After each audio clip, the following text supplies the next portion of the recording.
de plus en plus vieux et donc le nombre de personnes dépendantes augmente à vitesse grand V, plus 7% d'ici 5 ans. 2025, 1,5 million de personnes auront besoin d'un accompagnement à domicile ou dans un EHPAD, autant dire demain. Bonsoir Myriam El Khomri. Bonsoir. Vous êtes ancienne ministre du Travail, directrice conseil RH de l'entreprise CSI et vous venez de remettre votre plan de bataille au gouvernement pour valoriser les métiers du grand âge, des métiers d'avenir, on vient de le voir, et pourtant, ils restent parmi les moins prisés. Myriam El Khomri, vous dénoncez ce que vous appelez être un système devenu complètement fou. Qu'est-ce que ça veut dire ? Ça veut dire qu'on a besoin de ces personnes. Alors, on a décidé de faire un focus dans l'équipe projet. C'est pas un travail que j'ai fait seul en chambre. C'est un travail que j'ai fait avec une équipe projet où il y a 2 aides-soignants, une auxiliaire de vie et d'autres professionnels de grande qualité d'ailleurs. Ils ont été super. Voilà, il faut Vous le étiez dire. bien entouré, J'étais effectivement, très bien pour faire entouré. ce rapport très complet. Voilà, on a fait 150 auditions, on a fait 80 heures de visite sur le terrain. Et notre sentiment aujourd'hui, c'est qu'il y a un manque de reconnaissance, de considération en direction des aides-soignants et des intervenantes à domicile. Or, on en a besoin, on a de plus en plus besoin et on a comme un gouffre entre la fierté, l'utilité de leur métier, ce qu'elles ressentent, et d'un autre côté, un sentiment d'être complètement invisible dans le champ public. Comment on explique ce manque de reconnaissance alors qu'on sait que ces métiers sont complètement indispensables ? Parce qu'on dit souvent, oui, c'est des métiers porteurs de sens, oui, c'est des métiers d'avenir, mais la réalité, quand même, c'est aussi le regard qu'on porte sur les personnes qui sont en perte d'autonomie. Et quelque part, le regard qu'on porte sur les professionnels qui s'occupent d'eux, c'est aussi ce reflet de ce regard-là, bien évidemment. Et donc, ce qu'elles disent, c'est que elles ont le sentiment d'être des bouches-trous, elles ont le sentiment, quelque part, que le métier n'est pas reconnu. On dit aide ménagère, alors qu'elles sont dans un métier d'accompagnement. Elles n'ont rien contre les aides ménagères, mais ce n'est pas le sens de leur métier, elles n'ont pas été formées pour cela. Et donc, voilà, c'est quelque part une volonté qu'on arrive vraiment à les considérer, d'autant qu'on en a besoin, et que c'est des métiers, en effet, d'avenir. Alors, vous proposez 59 mesures pour valoriser ces métiers. On ne va pas toutes les citer. Peut-être on peut revenir sur l'une d'entre elles qui est au centre de tous les questionnements, c'est la question des salaires. J'ai découvert que dans ce secteur, le taux de pauvreté était 3 fois supérieur à la moyenne. Tout à fait. Comment c'est possible ? Les intervenantes à domicile, 17,5% sont sous le seuil de pauvreté, contre 6% des salariés français. Donc là, on a un indicateur qui montre bien qu'il y a un problème de pouvoir d'achat pour ces personnes. La deuxième chose, c'est que c'est des métiers féminisés. Alors, est-ce qu'on est dans cette situation-là parce que c'est aussi des métiers féminisés ? Sans doute, bien évidemment. Mais on voit bien qu'elles sont aussi sur des temps très fragmentés. Le salaire moyen, par exemple, des aides à domicile, le salaire moyen, c'est 802 €.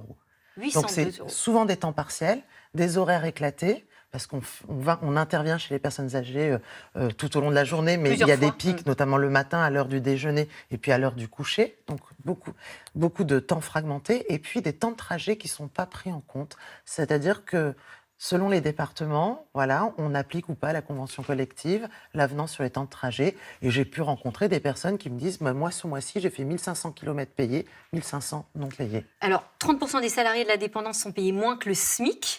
Alors, elles sont payées au SMIC, mais la convention collective, il y a un tassement. Ça veut dire qu'elles vont y rester entre 8 et 13 ans.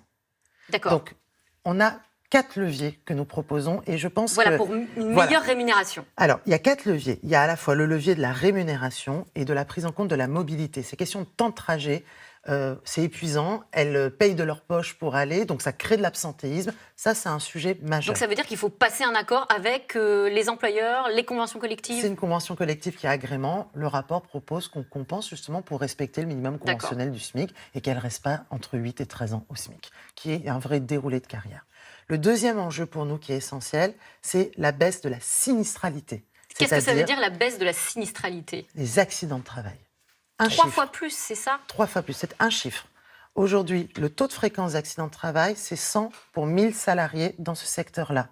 Pour la moyenne des salariés français, c'est 34 en taux de fréquence pour 1000. Dans le bâtiment, c'est 60 pour 1000. En gros, on a quand même 3 fois plus d'accidents de travail dans ce secteur accidents de trajet, mais beaucoup de l'indépendance. Voilà, c'est un métier avec des charges et des charges à la fois lourdes. Donc, en termes de posture, c'est dur. Et puis, une charge mentale. On est confronté à l'effondrement des corps et des esprits. On est confronté parfois même à la mort. Donc ça, c'est Mais- une charge mentale. Et alors, vous dites qu'il faut réhumaniser ce métier, mais Tout à fait. ces tâches-là, elles seront toujours à faire. La difficulté Oui, mais c'est de pas ce des travail, exécutions elle de sera tâches. toujours là. Alors, Quand comment je est-ce qu'on dis ça, fait ça veut dire sortir des temps contraints. Sortir en vous disant, vous avez une toilette à faire, c'est 30 minutes. Ça, c'est plus possible. Parce qu'un métier de l'accompagnement, c'est de posez-vous la question, vous, le matin, combien de temps vous mettez à vous changer, à prendre votre douche. Vous remarquerez que 30 minutes pour donner un petit Donc, il faut déjeuner, plus de faire une recrutement. toilette. Donc, il faut, plus de recrutement. On propose par an, dans les 5 prochaines années, 18 500 postes en plus. Ce qui permettrait de répondre au vieillissement de la population, d'augmenter le taux d'encadrement donc de 20%, donc plus de 20%, et puis 4 heures de temps par mois de coordination, de temps collectif. Parce que justement, cette charge mentale, elles ont besoin d'échanger entre elles. Et donc, on propose aussi, pour baisser la pénibilité, qu'il y ait un grand plan national, parce que c'est un secteur où il y a une très forte sinistralité, un grand plan national financé par la branche AT-MP, Arrêt de travail, maladie professionnelle, sur toutes les structures EHPAD et services à La domicile. question de l'encadrement, le manque d'effectifs, beaucoup se la posent. Je vous propose qu'on écoute ce monsieur qui a son papa en EHPAD et qui trouve qu'il y a un manque criant de personnel. Écoutez-le. C'est le pied de mon père, voilà l'état dans lequel on le retrouve. Et on s'est aperçu avec un petit repère que pendant 1 mois et demi, il n'a pas pris de douche. Moi, j'assimile ça à de la maltraitance. Mais pas de la maltraitance volontaire de la part du personnel, hein. C'est pas ça du tout.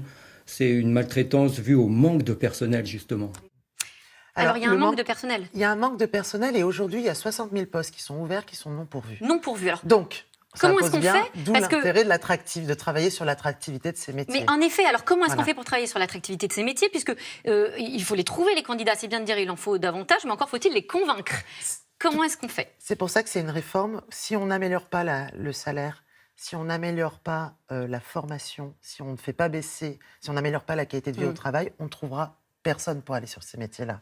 Est-ce qu'il y a un problème de formation, justement? Il y a un problème de formation, puisqu'il faut déverrouiller plein de choses. C'est ce que nous proposons, 10% par accès par l'apprentissage, de la validation des acquis de l'expérience. Il y a plein de gens qui travaillent dans ce domaine-là, mais qui ont aujourd'hui aucun diplôme. Elles ont plein de compétences, mais pas le diplôme, ce qui leur permettrait de donner une rémunération associée, D'accord. bien évidemment. Donc, de la VAE à 25% Validation des acquis de l'expérience. Pardon, c'est l'ancienne ministre du Travail qui parle.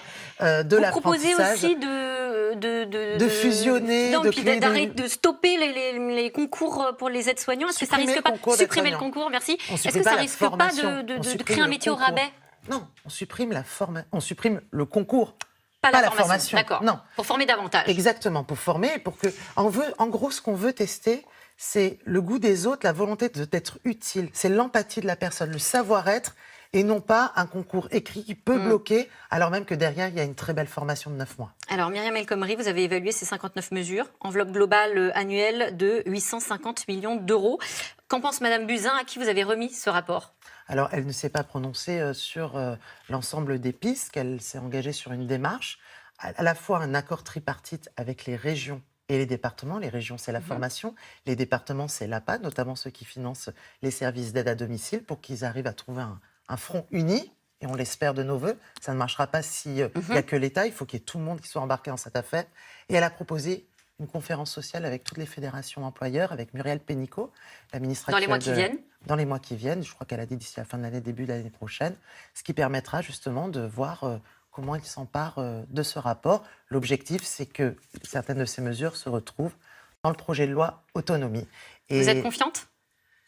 je crois en l'engagement sincère d'Agnès Buzyn de se battre sur le sujet de l'autonomie et de la dépendance. Je le crois véritablement. Eh bien, merci. Merci Myriam El Khomri d'être Merci venue à vous. sur notre plateau, ancienne ministre du Travail, directrice conseil RH de la société CSI, auteur de ce rapport, prônant une mobilisation générale en faveur des métiers du grand âge. Tout de suite, c'est dans l'air avec Caroline Roux, une émission consacrée à l'attaque de la mosquée de Bayonne qui a fait 2 blessés graves hier. C'est dans l'air est intitulé ce soir, la mosquée attaquée et le débat piégé. Bonne émission à vous et à demain.